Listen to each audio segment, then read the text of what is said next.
जय भोजपुरी। जे भी देख रहल बा सब भोजपुरी दर्शक लोग के हम आपके भाई बेटा दोस्त जीजी तिवारी जी प्रणाम कर रहल बानी। आशा करतनी कि आप लोग बहुत बढ़िया होखम जा और सावधान होखम जा, बच के रहत होखम जा। कोरोना महामारी तब जानते बानी कितना तबाही मचैले बा, इससे सावधान रही जा, बच के रही जा और ध्यान रखी जा जोन भी गाइडलाइंस बाटे। तो भैया लोग के डिमांड पे, भैया के डिमांड रहे बहुत दिन से एगो भाई डिमांड करत रहन लहंगा लखनऊ खेसारी लाल यादव जी के जो पहिलका गाना रहे ओकरा पर रिएक्शन भैया मांगत रहन। तो लेके आप लोगों के बीच में हाजिर बनी लहंगा लखनऊ के भोजपुरिया रिएक्शन आपके भाई जीजी तिवारी के।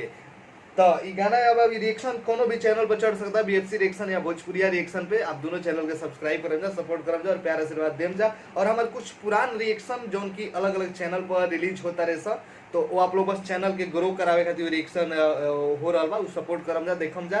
जे नहीं देख लो रिएक्शन देखम जा। बाकी वैसे ही मत सोचो पहले के जो बात भइल बा तो पहले के सब तो हमन सब पहले का स्थिति रहे, का परिस्थिति रहे, वही हिसाब से बात भइल बा। तो कई भैया लोग कमेंट भी पढ़नी, मतलब आज के स्थिति के समझाता लोग, तो ऐसा बात नहीं है। अरे विश्वास रखी जा अपना, जब करे के रही तो सब कहे खातिर आदमी करी, अपना विश्वास रखी जा, मकसद समझी जा हम चाहत क्या बानी।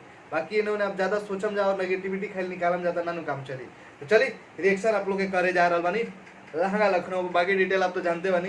ये गाना के अखिलेश कश्यप जी लिखले बड़े, अंतरा सिंह जी खेसारी जी के साथ गईले बड़ी और डायरेक्टर सुशांत सिंह जी और कुमार चंदन जी बाड़े, एक्ट्रेस अनिशा पांडे जी बाड़ी।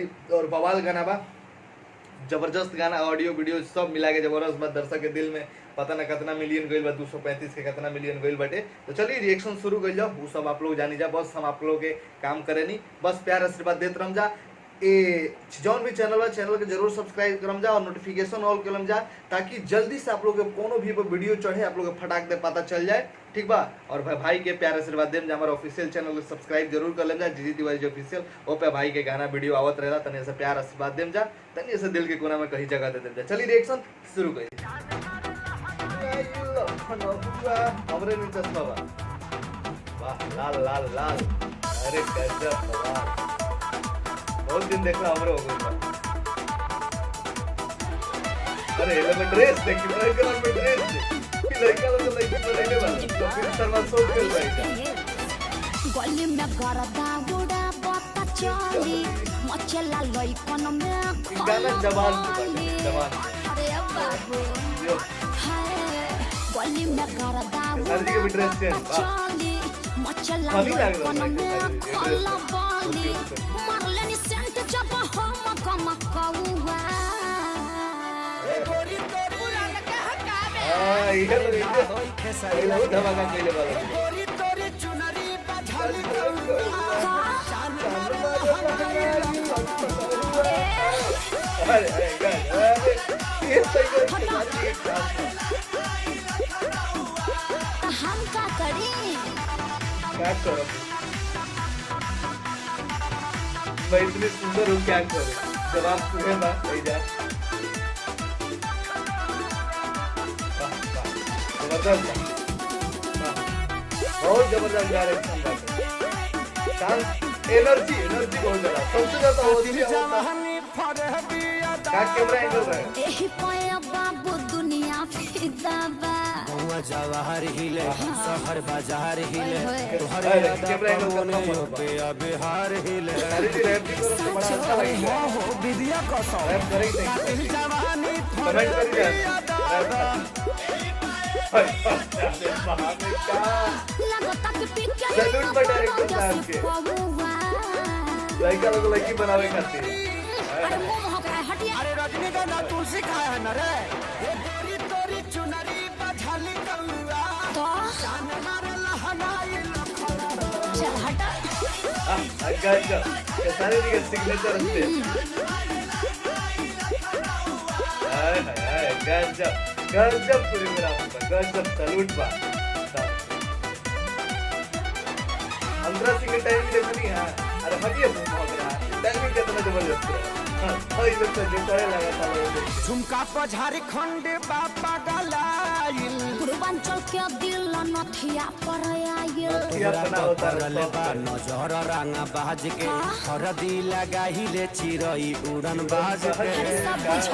कनल जाता गाना झुमका पर झारखंड बापा गलाइल, तोड़ तोड़ लगा। अखिलेश के सारी ढेरों बोली जनी रहुआ। अरे बुलाए का सोनू जी को? श्यामो आकाश के बुलाला। चुप रहा। गोरी तोरी चुनरी बझल कौआ।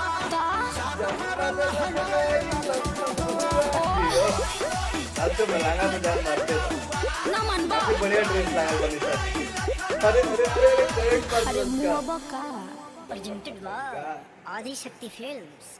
उ त खेसारी लाल हवन उ त मुंह गेले बहुत बड़ बात है जे कतने लोग मुंह अताटे है वर्षक आप लोग इतना डिमांड करत रही जाए गाना कितना दिन से मतलब ई गाना बहुत दिन के बाद जोन रिएक्शन बा अभी तो हम फिलहाल में जोन 2 रुपया रहे इतना जबड़ा खोलले रहे और ई गाना और जबड़ा खोल देला सा कमाल के बाटे ई जबड़ा खेसारी जी के देख हम हमेशा हर रिएक्शन में यही कहनी कहत रहम ये खासियत उनका गाना के ना जबड़ा खुला रहेला एकदम अगर आदमी कुछ मान ली कोनो दुखियो थोड़ा बाटे मूड ऑफ बाटे उदास बाटे मन तो इनकर गाना देखला के बाद में एकदम मूड फ्रेश हो जाला कहा छोड़ा टेंशन चलो आगे देखल जाओ ई मूड बन जाला काफी बवाल रहे काफी जबरदस्त में बात कल जाओ सबसे यूनिक एगो यूनिक चीज यूनिक बहुत ही कम गाना होला जेमे यूनिक पिछले लेला 2 रुपया में भी रिएक्शन के लिए तो बतैले रहे यूनिक काफी स्टेप रहन सब डांस भी में यूनिक रहे यूनिक मतलब एगो अलग जौन कि अब तक कोनो चीज में भइल नहीं एमे यूनिक का बा कोनो भोजपुरी गाना में